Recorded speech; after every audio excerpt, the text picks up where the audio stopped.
Jo një herë, por shumë herë këmë thonë, nëse nuk ka funksionu vllaznia e muslimanëve në Maqedoni, çfarë shembulli jeti i mirë për shqiptarët e Shqipërisë?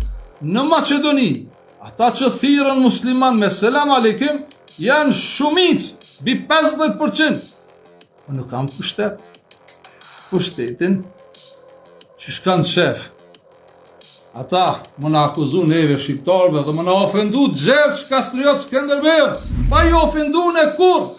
Janë shumicë, po vllazëria e tyre nuk funksionon. Vllazëria muslimane në Maqedoni. E kam fjallën për tërbesht, e kam fjallën për turqit, e kam fjallën për bosnjakët, e kam fjallën për shqiptarët që janë tjetërsu, gjaku i tyre është bë ujë, arnaut, janë shumicë, se nuk funksionon. Vllazni lëkit e ju, vllazëria muslimane. Ai drejtori i Halkbankës vjen Mustafa shfalet bashkë me ty, po biznesin nuk e ban me ty.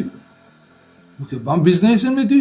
E ju dëni mi marë në shafrinien, të rinjt dhe të rejat shqiptarë, me budallakin e juve që jeni të rekrutuar nga shërbimet e huaja, a jetoni në geto? Jeni të getoizuar të anaont?